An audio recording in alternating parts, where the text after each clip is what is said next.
বহু জায়গায় তো শুনলেন বেনুদার গোয়েন্দাগিরি, এবার শুনুন তার নিজস্ব বাসভূমি কলকাতার বুকে ঘটে যাওয়া একটা বীভৎস ঘটনা। আর সেই ঘটনাকে কেন্দ্র করে বেনুদা কিভাবে তার রহস্য সমাধান করবে সেটা জানতে হলে শুনতে হবে সোমনাথ ব্যানার্জি রচিত গল্প বেনুদা সিরিজের আরেকটি নতুন কাহিনী, কলকাতায় কেলেঙ্কারি। গল্পটি শুনে আপনাদের কেমন লাগলো সেই মূল্যবান কমেন্টটি করতে একেবারেই ভুলবেন না বন্ধুরা। সঙ্গে থাকুন আর শুনে ফেলুন বেনুদা সিরিজের নতুন কাহিনী শ্রী সোমনাথ ব্যানার্জির রচিত কলকাতায় কেলেঙ্কারি।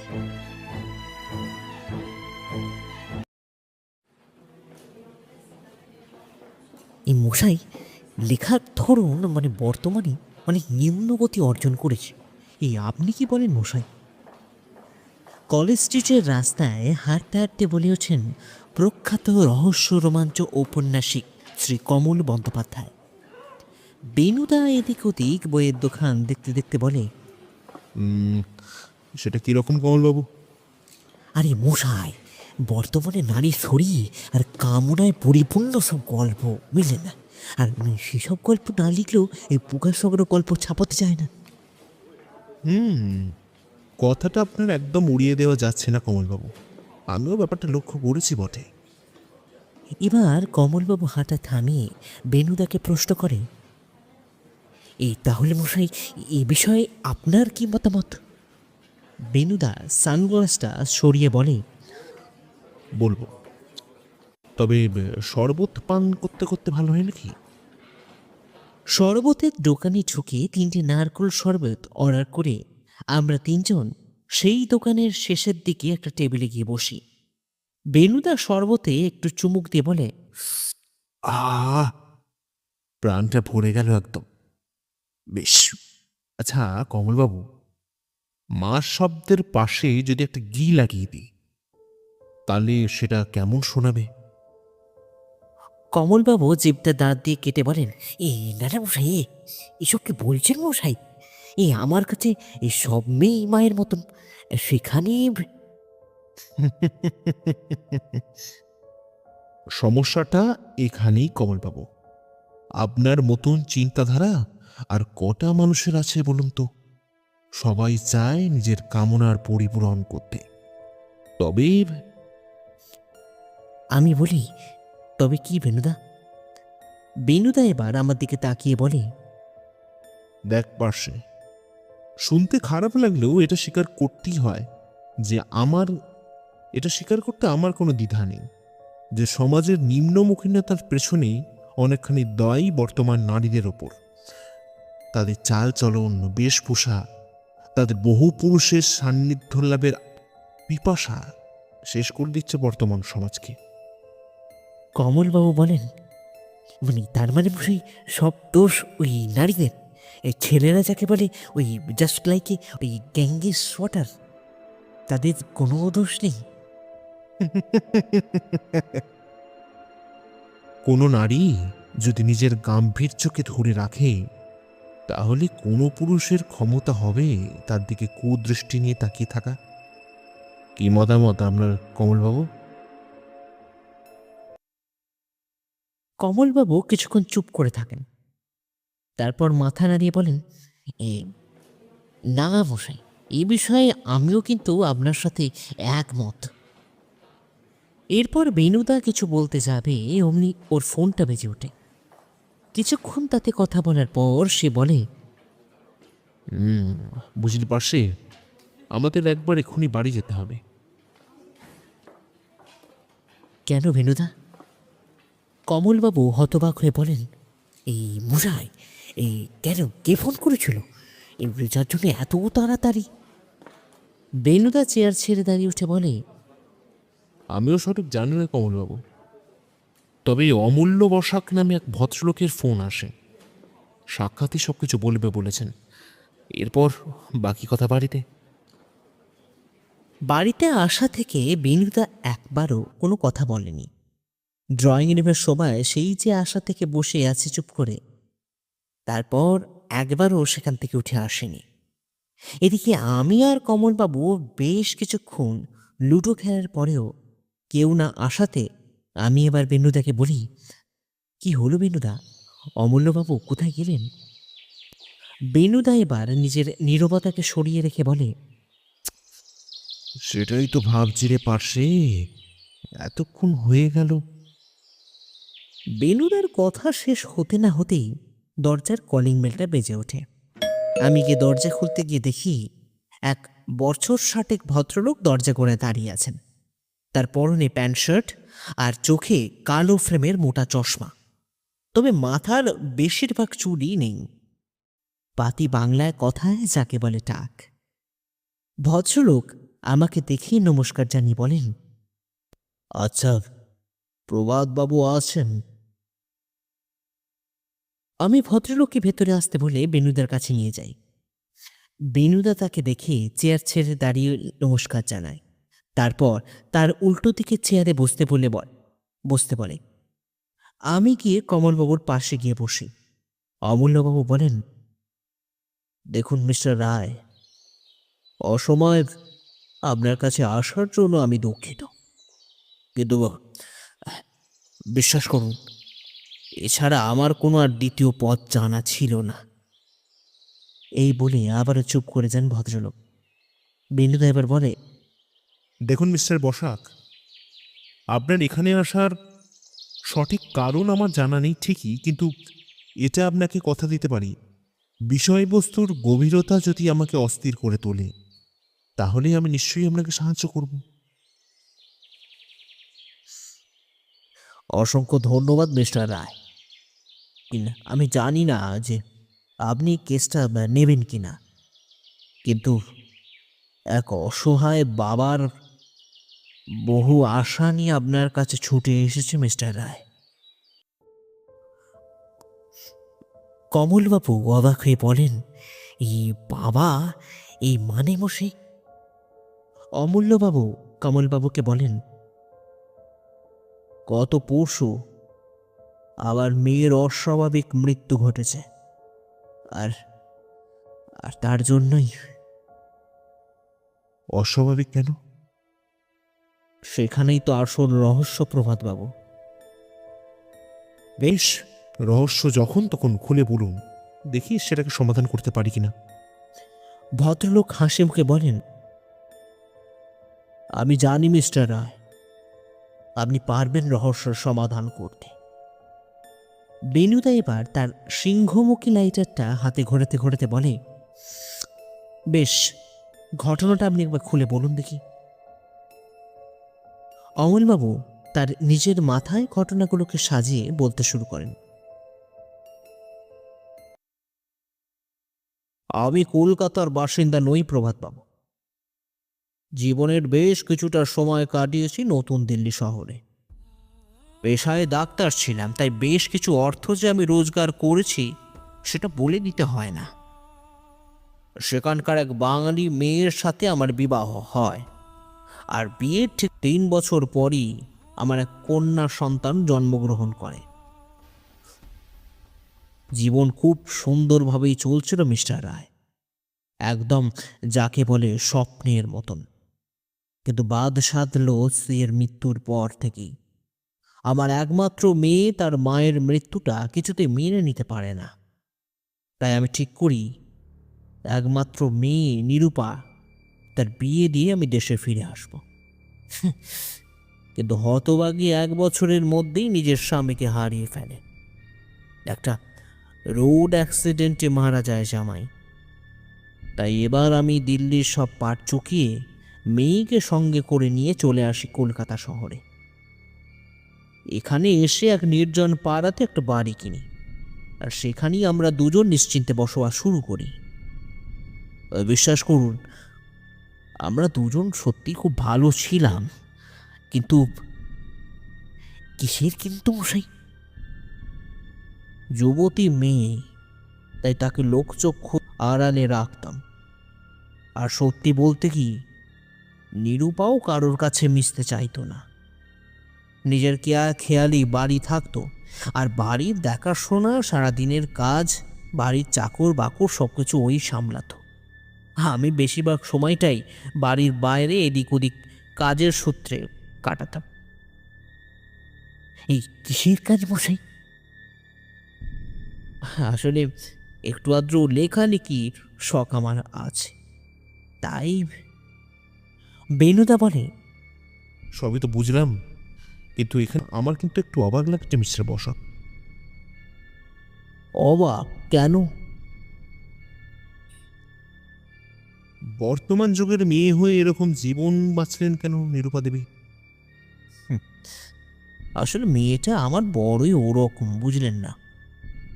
খুব ভালো করে সংসার করতে চেয়েছিল মেয়েটা, কিন্তু ভাগ্যের কাছে সে পারল না, আর সেই দুঃখেই। তাহলে এখন থাকেন কোথায় আপনি? আহিরিটোলার এক অখ্যাত পাড়ায়, গঙ্গার ঠিক পাশে। তবে ঠিক পাশে বলা ভুল হবে, গঙ্গা নদীর পাশে একটা বাড়ি আছে, সেই বাড়ির ঠিক পাশেই আমার বাড়ি। আর তাছাড়া অন্যদের বাড়ি একটু দূরে দূরে, কাছে পিঠে বলতে ওই আমার পাশের বাড়িটাই। বুঝলাম, কিন্তু আসল ঘটনাটা খুলে না বললে আমি কিছুই করতে পারবো না মিস্টার বর্ষা। ও হ্যাঁ হ্যাঁ, আপনাকে বলছি প্রভাতবাবু, আসলে আমি দিনের বেশিরভাগ সময়টাই বাইরেই কাটাই, যেটা আমি আগেও বললাম। খুব কম সময় ওই খাবার সময়টুকু, আর রাত্রে সন্ধ্যার পর থেকে সময়টুকু বাড়ি থাকি। আর যেটুকু সময় বাড়ি থাকে ওই লেখালেখির কাজে মনোপ্রবিষ্ট করি। তবে যেটুকুন সময় বাইরে যাই তালা বন্ধ করেই মেয়েকে যাই। হ্যাঁ, ওর কাছে একটা আলাদা চাবি আছে ঠিকই, বাড়ির চাকর বাকর কেউ এলে সেটা দিয়ে কাজ সারে। বুঝতেই পারছেন, যুবতী মেয়ে, কলকাতা শহরে একটা অচেনা জায়গায় বাস, তাই এটুকুন ব্যবস্থা তো করতেই হয়। কিন্তু কিসের কিন্তু? গত পরশু দিন অন্য দিনের মতোই মেয়েকে ঘরে তালা বন্ধ করে বাইরে বেরিয়েছি কিছু প্রয়োজনীয় কাজ সারার জন্য। কিন্তু এসে মেয়েকে যতই ডাকি না কেন, কোনো কিছুর প্রত্যুত্তর পাই না। গোটা বাড়িটা খুঁজে ফেললাম, কিন্তু পেলাম না। অবশেষে আহ উফ অবশেষে বাগানে গিয়ে দেখি সে মৃত অবস্থায় পড়ে আছে মিস্টার রায়। এই বলে নিজের চোখের জল মোছেন ভদ্রলোক। কমলবাবু এবার বলেন, মানে পুলিশকে জানিয়েছেন নাকি? হ্যাঁ, পুলিশকে জানানো ছাড়া এছাড়া তো কোনো উপায় নেই। পাড়া ক্লাবের ছেলেদের সাহায্যই সবকিছু ব্যবস্থা করি। কিন্তু কিন্তু আমার প্রশ্ন হলো, নিরূপা এরকম কেন করলো মিস্টার রায়? বেনুদা বলে, পুলিশ কিছু কিনারা করতে পারেনি? তারা বলছে ছাদের কার্নিশে দাঁড়িয়ে নিজের ইচ্ছাতেই প্রাণ দিয়েছে নিরূপা। কিন্তু কিন্তু আমি জানি মিস্টার রায়, ও একদমই এরকম কাজ করতে পারে না। তাহলে তাহলে আমাকে কি করতে বলছেন আপনি? দেখুন, আমি চাই পুরো বিষয়টা আপনি তদন্ত করুন। আমি খুব ভালো করে জানি মিস্টার রায়, আমার মেয়ে এরকম কাজ করতে পারে না। হ্যাঁ, মানছি জীবনে অনেক দুঃখ, অনেক আঘাত সে পেয়েছে, কিন্তু আমার শিক্ষা এত ঠুনকো নয় যে সহজেই তাকে আত্মহত্যা বেছে নিতে হবে। বুঝলাম। আচ্ছা, বাড়ির কিছু অন্য জিনিস চুরি হয়েছে এরকম কিছু ব্যাপার? না, সেরকম কিছু নয়, তবে তবে কি? নিরূপার ডান হাতের অনামিকা আঙুলটা কিছুটা কাটা অবস্থায় পাওয়া গেছে। তবে কিভাবে সেটা হয়েছে সেটা বলতে পারবো না মিস্টার রায়। আপনি এ বিষয়ে তদন্ত করুন, আমার মেয়ের মৃত্যুর রহস্য আপনি উন্মোচন করুন প্রভাতবাবু। ওই আঙুলে কোন আংটি? আরে না না না, একদমই না। ওর স্বামীর মৃত্যুর পর থেকেই গয়না পরাও বন্ধ করে দেয়। বুঝলাম। তবে এইভাবে কিছু করা মুশকিল অমূল্যবাবু। একবার আপনার বাড়ি না দেখলে আমার কিছু সিদ্ধান্ত নেওয়া মুশকিল হচ্ছে। বেশ তো, আসুন না আমার বাড়ি, আমার কোনো সমস্যা নেই। ঠিক আছে মিস্টার বসাক, আমরা কাল সকালে আপনার বাড়ি যাব। এরপর ভদ্রলোক বেনুদাকে নমস্কার জানিয়ে চলে যায়। কমলবাবু এবার বলেন, এই কি বুঝলেন মশাই?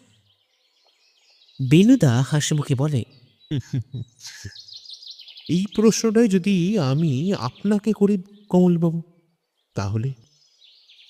কমলবাবু মুখটা বিকৃত করে বলেন, এই মশাই, আমি গোয়েন্দা চরিত্রের রচয়িতা বটেই, কিন্তু বাস্তবে তার সাথে আমার কোনো মানে মানে সম্পর্ক নেই। তাই আপনি যদি... এখন সবকিছুই ধোঁয়াশা কমলবাবু। মেয়েটা বাবার অবর্তমানে ছাদে থেকে পড়ে মরে যায়। অপরন্তু ডান হাতের অনামিকা আঙুলটা বেশ কিছুটা কাটা অংশ পাওয়া যায়। কিন্তু কেন? আমি বলি, তার মানে কোনো আততায়ী তো হতে পারে বেন্দা। হতে পারে, কিন্তু দেখ, তার জন্যই আমাদের... কিন্তু দেখ, ওনার বাড়িতে কিন্তু কোনো চুরি বা ওই ধরনের ঘটনা ঘটেনি। শুধুমাত্র মেয়েটি মারা গেছে। আর তার জন্যই ওনাদের বাড়িতে একবার যাওয়া বিশেষভাবে প্রয়োজন আমার পাশে। বাকিটা সময়ের অপেক্ষা। এই বলে চুপ করে যায় বেনুদা।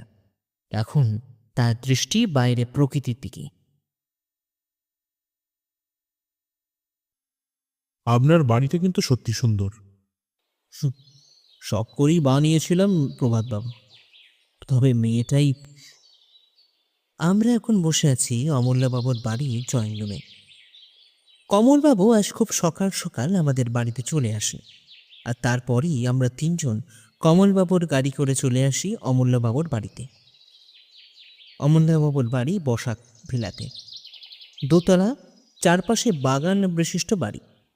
ভদ্রলোক আমাদের জন্য সকাল থেকে অপেক্ষা করছিলেন। আমরা তার বাড়িতে এলে তিনি আমাদের দরজা খুলে অভ্যর্থনা জানান। বিনুদা এবার বলে, এত বড় বাড়িতে একা থাকেন? কি করব বলুন তো মিস্টার রায়, এতকাল মেয়েটা ছিল, তবে এখন একাই থাকি। তবে একটা ভৃত্যের দরকার বোধ করছি প্রভাতবাবু। এতদিন মেয়েটা বাড়িটা একা রাতে সামলাতো, আমার পক্ষে এই বয়সে এটাকে সামলানো সম্ভব না। দেখা যাক।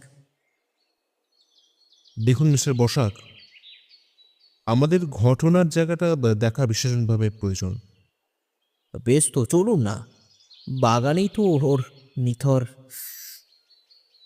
এরপর তিনি একটাও কথা না বলে আমাদের সঙ্গে নিয়ে বাগানের দিকে নিয়ে যান। সেখানে পৌঁছে আমরা একেবারে অবাক হয়ে যাই। কমলবাবু চারিপাশে তাকাতে গিয়ে বলেন, আরে ও মশাই, এ তো বাগান নয়, এ তো পারিজাত স্বর্গ।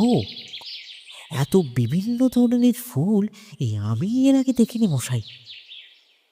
বেনুদা বলে, আপনি একদম সত্যি কথা বলছেন কমলবাবু।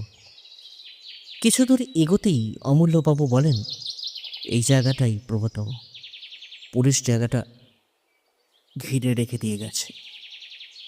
বেনুদা জায়গাটার আশেপাশে ভালো করে দেখে পর্যবেক্ষণ করতে থাকে। তারপর বলে, পার্শ্বে, তোর কি মনে হয় কিভাবে করতে পারেন? কিভাবে উনি ওপর থেকে পড়তে পারেন? আমি একটু হতবাক হয়ে বলি, পুলিশের সন্দেহ ঠিক হলেও হতে পারে বেনুদা। কেন এমন কথা কেন বলছিস? এরপর পেছনের দিকে বাড়ির ওপর দিকটা ভালো করে লক্ষ্য করে দেখে বেনুদা। তারপর বলে, একবার ছাদে যাওয়া যেতে পারে অমূল্যবাবু? হ্যাঁ অবশ্যই, আসুন। কমলবাবু ছাদে উঠে বলেন, এর যে মশাই এই খেলার ময়দান, আবার দূরে ইডেন গার্ডেন্সের বাতিস্তম্ভও দেখা যাচ্ছে। আমি তাড়াতাড়ি ওনার হাতটা ধরে ঝাঁকুনি দিয়ে মুখটা বন্ধ রাখার কথা মনে করিয়ে দিই। এদিকে বেনুদা পাঁচিলে হেলান দিয়ে বলে, এত উঁচু পাঁচিল দেওয়া সত্ত্বেও অমূল্যবাবু হতাশ হয়ে বলেন, সেইখানেই তো আমার অদ্ভুত লাগছে মিস্টার রায়। আমার মেয়ের মনে কষ্ট ছিল জানি, তা বলে নিজেকে এভাবে শেষ সে করতে পারে না। হুম, সে তো এই বলতে গিয়ে বিনুদা হঠাৎ চুপ করে যায়। তার দৃষ্টি এখন দূরে পাড়ার গলির মুখে। আমরা সেদিকে উঁকি দিয়ে দেওয়ার চেষ্টা করলাম বটে, কিন্তু কিছুক্ষণ এভাবে দেখার পর বিনুদা বলে, চলুন মিস্টার বসাক, এবার নিচে যাওয়া যাক। ছাদে হেঁটে সিঁড়ির কাছে আসতেই বেনুদা আবারও বলে, অনেকক্ষণ ধরেই লক্ষ্য করছি আপনাদের বাড়ির ডান পাশের এই বাড়িটাকে। আপনাকে বলেছিলাম না মিস্টার রায় যে আমাদের বাড়ির পাশেই, ঠিক পাশে নয় একেবারেই পাশে একটা বাড়ি আছে। তা তো বলেছিলেন, তবে এতটা পাশে বুঝতে পারিনি। এ তো সহজেই ডিঙিয়ে চলে যাওয়া যায়। একবার দাঁড়ান তো। এই বলে বেনুদা আমাদের সিঁড়ির কাছে দাঁড়াতে বলে সে পাশের বাড়ির আশপাশটা ভালো করে দেখে অমূল্যবাবুর ছাদ থেকে উঁকি মিয়ে দেখে। তারপর আমাদের কাছে এসে বলে, বেশ, এবার চলুন নিচে যাওয়া যাক, বাকি কথা নিচেই হবে। এরপর আর তেমন কোনো কথা হয়নি। আমরা অমূল্যবাবুকে বিদায় জানিয়ে ওনার বাড়ি থেকে বেরিয়ে পড়ি। কমলবাবুর গাড়িটা ফেরত পাঠিয়ে আমরা কিছুটা হেঁটে আসতে বেনুদা বলে, কমলবাবু, চা পান করবেন নাকি? তাও আর মাটির ভাঁড়ে। আমি অবাক হয়ে বলি, এই অবেলায় তুমি চা খাবে বেনুদা? বেনুদা আমার মুখের দিকে ফিরে হেসে বলে, মাঝে মাঝে নিয়ম ভাঙা প্রয়োজনের পাশে। এই মশাই, আপনার এই মাঝে মধ্যেই জাগে মশাই, তাই চা চলবে না, মানে যাকে বলে দৌড়াবে। গলির মুখে চায়ের দোকান থেকে 3 কাপ চা নিয়ে আমরা কাঠের বেঞ্চিতে বসি। কমলবাবু চায় একটা শুকটান দিয়ে বলেন, আহ, কি ব্যাপার বলুন তো মশাই, এই চা তো নিলেন কিন্তু পান করলেন না তো। সত্যি তো, বেনুদা ভাঁড়টা হাতে নিয়ে আছে বটে, কিন্তু চা পান করছে না, বরঞ্চ দূরে অমূল্যবাবুর বাড়ির দিকে সোম দৃষ্টিতে তাকিয়ে রয়েছে। আমি এবার জিজ্ঞাসা করি, সত্যি তো বেনুদা, তুমি তো চা পান করলে না, আর ওদিকে কি দেখছো তুমি? বেনুদা একবার আমার দিকে চেয়ে বলে, কিছু না রে পাশে, এবার বাড়ি চ। বাড়ি এসে থেকে বেনুদা সেই চেয়ে জানলার সামনে দাঁড়িয়ে পড়েছে।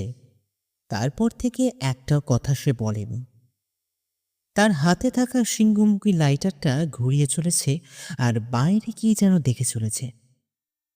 কমলবাবু এবার আমাকে বলেন, এই ভায়া, এই তোমার দাদার কি হলো বলো তো? আমি আস্তে আস্তে বলি, কিচ্ছু বুঝতে পারছি না কমলবাবু, তবে কিছু যে একটা বিষয় নিয়ে বেনুদা ভেবে চলেছে সেটা বলে দেয়া লাগে না। কমলবাবু এবার মুখ বিকৃত করে বেনুদাকে কিছু একটা জিজ্ঞাসা করতে যাচ্ছিলেন। এমন সময় বেনুদা কমলবাবুকে বলে, আচ্ছা কমলবাবু, আজ সন্ধ্যায় আপনি কি করছেন? ভদ্রলোক একটু অবাক হয়েই বলেন, হ্যাঁ, এই কিছুই না, এই ভাবছি নতুন একটা গল্পের কাজ শুরু করব মশাই। আর যদি আমি বলি আজ সন্ধেবেলাটা এই আমার সাথে এই থানায় থাকতে হবে, তাহলে? আপনি বললে মশাই, আমি কি না করতে পারি বেনুবাবু? তাহলে এখন আর বাড়ি গিয়ে লাভ নেই। আজ দুপুরে এখানে কিছু খাওয়া দাওয়া করে সন্ধেবেলায় বরং বেরোনো যাবে। কিছুক্ষণ রেস্ট করে নিন, তারপর থানায় যাওয়া যাবে। হ্যাঁ, তাতেই আমার কোনো অসুবিধা নেই, কিন্তু বেনুদা এবার কমলবাবুর দিকে ফিরে গম্ভীর কণ্ঠে বলে, কোনো কিন্তু নয় কমলবাবু, কোনো কিন্তু নয়। কমলবাবু বাধ্য শিশুর মতন ঘাড় নেড়ে সম্মতি দেন। তবে আমি বুঝতে পারি ব্যাপারটা খুব একটা সোজা কিছু না। থানাতে আসতেই ইন্সপেক্টর সান্যাল বলেন, আরে আরে প্রভাত বাবু যে, তা হঠাৎ আমার কথা মনে পড়ে গেল নাকি? বেনুদা হেসে বলে, আপনাদের কথা যত মনে না রাখবো ততই তো শান্তিতে থাকবো। তবে আমার যা কাজ তাতে আপনার সাহায্য ছাড়া 1 মিনিটও চলা মুশকিল। ইন্সপেক্টর সান্যাল হেসে বলেন, আপনার মজা করার স্বভাবটা গেল না দেখছি মশাই। বেশ, বলুন আপনাকে কিভাবে আমি বেশ সাহায্য করতে পারি? আমরা তিনজন ইন্সপেক্টর সান্যালের উল্টো দিকে চেয়ারে গিয়ে বসতে বেনুদা বলে, অমূল্য বসাক নামটা শুনেছেন তো? অমূল্য বসাক? হ্যাঁ হ্যাঁ, শুনবো না কেন। ওনার মেয়ে? একদম ঠিক ধরেছেন। আর সেই বিষয়ে আপনার একটু সাহায্য চাইতে এসেছি ইন্সপেক্টর সান্যাল। আরে আপনি এতে কোথা থেকে ঢুকলেন মশাই? গোয়েন্দা প্রভাত রায় অযাচিত চর্চা করেন ইন্সপেক্টর সান্যাল। আসলে অমূল্যবাবু আমাকে এই বিষয়ে তদন্ত করতে বলেছেন, তাই। বেশ বেশ, বলুন কিভাবে আপনাকে সাহায্য করতে পারি? দেখুন, খুনির কিছু হদিশ পেয়েছেন নাকি? এটা খুন, সেটা বুঝলেন কিভাবে? কেন, আপনার মনে হয়নি? দেখুন, আমার মনে হওয়াটা বড় কথা নয়, কিন্তু যেহেতু আপনি বলেছেন সেজন্য প্রশ্নটা আমার উত্তর দিন। বেশ, দেখুন, আঙুলটা কাটা হয়েছে ইন্সপেক্টর সান্যাল। এরপরও কি আপনি বলবেন এটা খুন নয়? আমি ভুল করে ফেলেছিলাম। আমি ভুলে গিয়েছিলাম আমি কার সামনে বসে আছি। মিস্টার রায়, যাক সে কথা। আসলে সত্যি বলতে কি, আমাদের মনে হয় এটা সেলফ একটা আত্মহনন প্রক্রিয়া। আত্মহনন প্রক্রিয়া? তাহলে আঙুলটা? হয়তো। ওখানেই তো আমার সংশয় ইন্সপেক্টর সান্যাল। তাহলে তাহলে এখন কি করবেন ভাবছেন মিস্টার রায়? কি করি বলুন তো, ওখানেই তো মুশকিল। তবে কিছু যে একটা করতে হবে ইন্সপেক্টর সান্যাল, আর সেটা আমি না করা অবধি যে শান্তি পাচ্ছি না।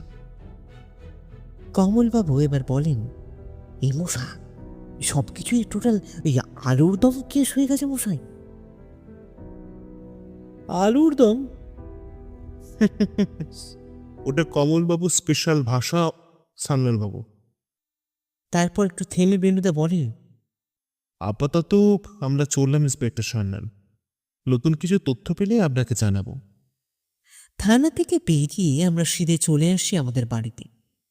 বেনুদা চিরাচরিত ভঙ্গিমায় তার নির্দিষ্ট চেয়ারে বসে সিগারেটের গোল গোল রিং ছাড়তে থাকে, আর এদিকে তার উল্টো দিকের সোফায় বসে কমলবাবু আমাকে খোঁচা দিচ্ছেন যাতে বেনুদাকে কেসের সম্বন্ধে কিছু জিজ্ঞাসা করতে পারি।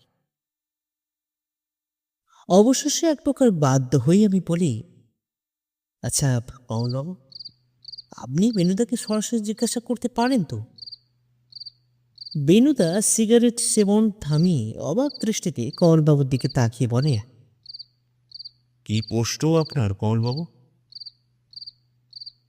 কমলবাবু এবার বুক ভরা আনন্দ নিয়ে বলেন, মশাই, এবার আমরা প্রথমে ওই মিস্টার বসাকের বাড়ি গেলাম, তারপর গেলাম থানায়, উপরন্তু আপনি আমাকে এখানেও থাকতে বললেন, কিন্তু আসল কেসের কিনারা তো কিছুই দেখতে পেলাম না মশাই।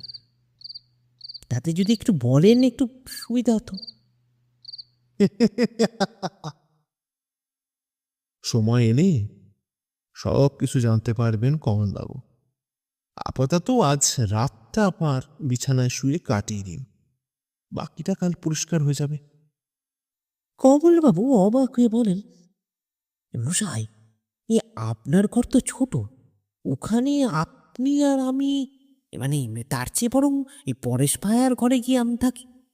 আমি আর পাশে দুজনে মিলে গল্প করি, মানে দিব্য কাটিয়ে দেবো মশা। এরপর আমার দিকে ফিরে ভদ্রলোক বলে, এ কি বলো ভাইয়া? আমি কিছু বলতে যাব, অমনি বেনুদা তার সিংহমুখী লাইটারটা হাতে নিয়ে বলে, আমার ঘর আজ ফাঁকাই থাকবে কমলবাবু।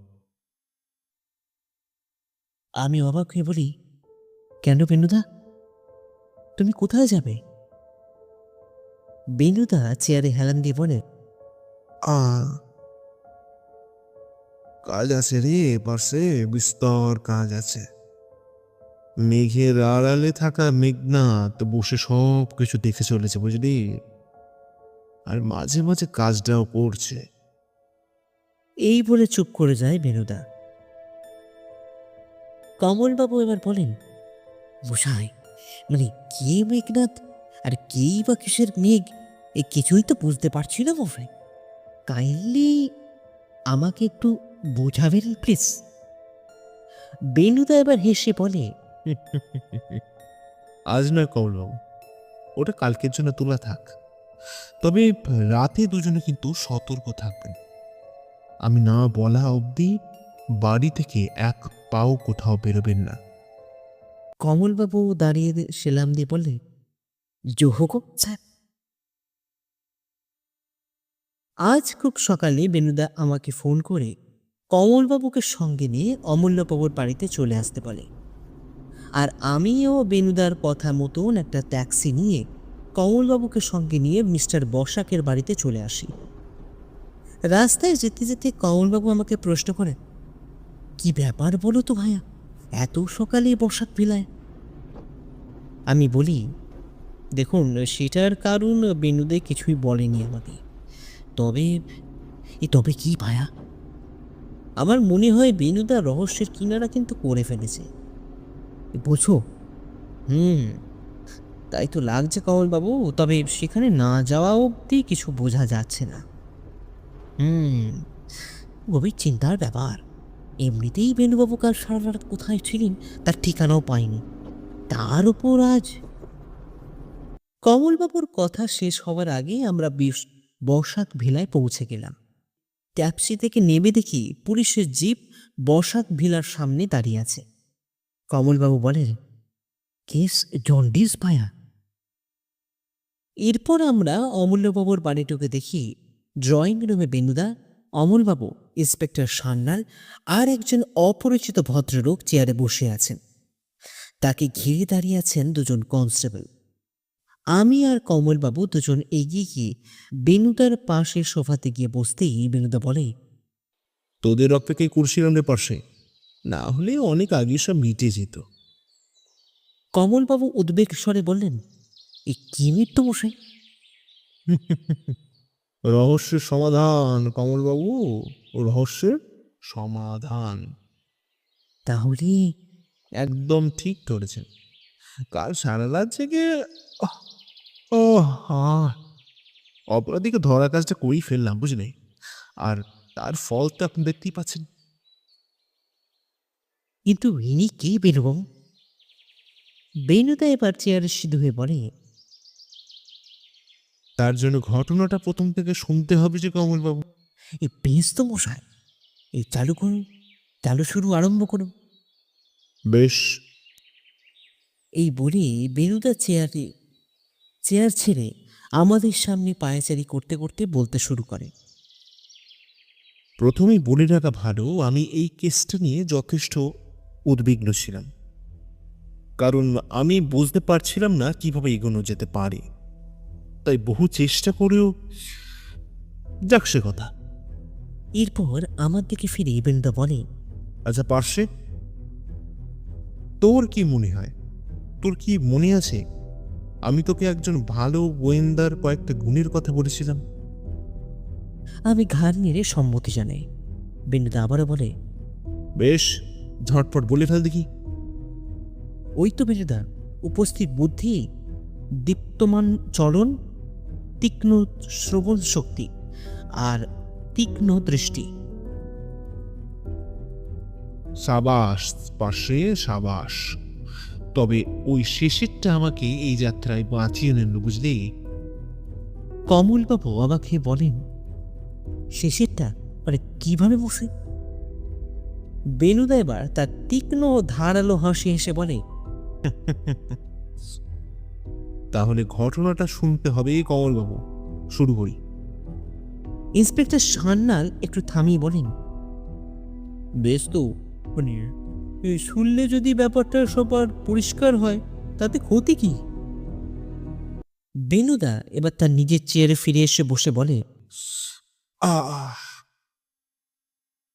যেদিন আমরা অমূল্যবাবুর বাড়ি এলাম, সেদিন আমি শুধু অমূল্যবাবুর কথা শুনছিলাম না, তার সঙ্গে সঙ্গে গোটা বাড়িটা আর বিশেষত ওনার মেয়ের ঘরটা আমি খুব ভালো করে পর্যবেক্ষণ করছিলাম। আর তাতে কয়েকটা খটকা আমার মনে জাগে। খটকা কিরকম মিস্টার রায়? বেনুদা অমূল্যবাবুর দিকে ফিরে বলে, বাড়ির ছাদে অত উঁচুর পাঁচিল থাকতে আপনার মেয়ে পড়ে যায় কিভাবে? আর সেই পাঁচিল দেখতে গিয়ে দূরে পালার গলির মুখে লক্ষ্য করি একজন ভদ্রলোক আমাদের দিকে তাকিয়ে দাঁড়িয়ে আছেন। অন্য কেউ হলে ব্যাপারটা সাধারণ বলে ছেড়ে দিত, কিন্তু আমাদের কোনো কিছু ইচ্ছা যে ছেড়ে দেওয়া চলে না অমূল্যবাবু। তাই আমি মনস্থির করি ভদ্রলোককে সহজে ছেড়ে দেওয়া চলবে না। তাই বসাক বাড়ি থেকে বেরোনোর পর চা খাওয়ার নাম করে আমি গলির মোড়ে চায়ের দোকানে যাই। আর সেখানে গিয়েও লক্ষ্য করি সেই ভদ্রলোক চায়ের দোকান ছেড়ে আপনার বাড়ি থেকে কিছুটা দূর এগিয়ে আমাদেরকে লক্ষ্য করছেন। ব্যাপারটা আমার কিন্তু একদম ঠিক লাগলো না, তাই মনস্থির করেই ভদ্রলোককে একটু নজরে রাখা দরকার। প্ল্যান অনুযায়ী রাতে থানায় গিয়ে ইন্সপেক্টর সান্যালকে সবকিছু খুলে বলি, আর সেই মতন আমরা সারা রাত অপেক্ষা করতে থাকি অমূল্যবাবুর ছাদেতে। আমি বলি, ওনার ছাদে কেন বেনুদা? বেনুদা বলে, আসলে সেই ভদ্রলোককে খোঁজ করতে জানতে পারি তিনি অমূল্যবাবুর প্রতিবেশী হরিহরবাবুর পুত্র অমিয়। আর তাই আমি দুয়ে দুয়ে চার করার জন্য অমিয়বাবু একটা ভুল চালের অপেক্ষা করছিলাম। আর ঠিক মাঝরাতে অমিয়বাবু সেই ভুল চালটা চেলে ফেলে। কি ভুল বসে? কে অমিয়বাবু?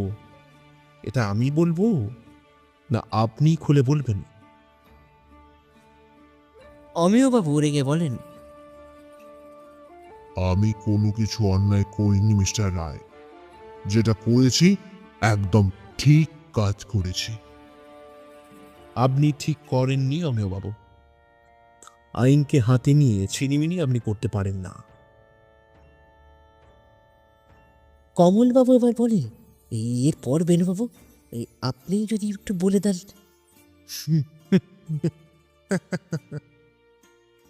প্রমাণ লোপাট করছিলেন অমিয়বাবু।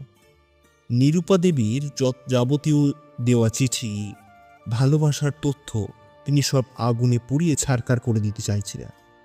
আর তখনই বাদ সাধল বেনু রায়। ভালোবাসার চিঠি মানে? ওনারা একে অপরকে ভালোবাসতেন। আপনি বাইরে কোথাও গেলে ওনারা ছাদে গিয়ে নিজেদের মতন ভালোবাসাতে যেটা সময় অতিবাহিত করতেন। কিন্তু সবকিছুর ইতি টানল নিরূপা দেবীর দুশ্চরিত্র মানসিকতার জন্য। আপনি এসব কি বলছেন মিস্টার রায়? আমার মেয়ে? আমাকে ক্ষমা করবেন অমূল্যবাবু, সত্যিটা তেতো হলেও কিন্তু সত্যি, তাই বাধ্য হলাম। যাক, নিরূপা দেবী আপনার অগোচরে বহু পুরুষের সঙ্গে সঙ্গ করতে থাকে। পরে অমিয়বাবু সেটা জানতে পারে। উনি নিজেকে ঠিক রাখতে পারেন না, ভালোবাসার জালে ওনাকে হত্যা করতে বাধ্য হন। তবে উনি যেটা করেছেন সেটা কখনো বাঞ্ছনীয় নয়। এরপর ইন্সপেক্টর সান্যালের দিকে ফিরে বেনুদা বলে, বেশ inspector Sanyal, over to you. এবার আমরা চলি। বেশ। রাস্তায় আস্তে আস্তে বেনুদাকে বলি, এবারে কেসটা না নিলেই ভালো করতে বেনুদা। বেনুদা হাঁটা থামিয়ে অবাক দৃষ্টিতে আমার দিকে তাকিয়ে বলে, কেন রে, তোর কি হলো আবার? এবারে মনটা বেশি ভারাক্রান্ত হয়ে গেল বেনুদা। একদিকে অসহায় বাবার যন্ত্রণা, আর অন্যদিকে এক নারীর কাম বাসনা। বেনুদা আমার কাঁধে হাত রেখে বলে, দেখ পাশে, বাস্তবটা কিন্তু মেনে নিতেই হবে। হ্যাঁ মানছি, অন্য কেসগুলোর থেকে এটা একটু আলাদা, কিন্তু প্রথমেই আমি তোকে বলেছিলাম না, মায়ের পাশে গিয়ে বসালে তাহলে সর্বনাশ।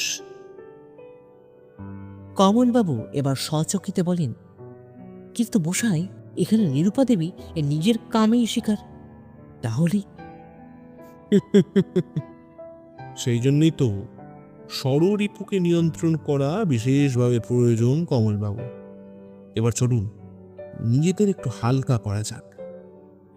কমলবাবু সব বিস্ময়ে বলেন, এ কিভাবে বসাই? বেনুদা কিছুটা দূরে একটা ফুচকার দোকানে আঙুল দেখিয়ে বলে, এইভাবে। কমলবাবু বলেন, যুগ যুগ জিও বেনুবাবু। এতক্ষণ আপনারা শুনছিলেন শ্রী সোমনাথ ব্যানার্জির কলমে বেনুদা সিরিজের নতুন কাহিনী কলকাতায় কেলেঙ্কারি। গল্পটি কেমন লাগলো সেটা বলতে কখনই ভুলবেন না বন্ধুরা। সঙ্গে থাকুন আর শুয়ে ফেলুন আজকের কাহিনী কলকাতায় কেলেঙ্কারি। নমস্কার।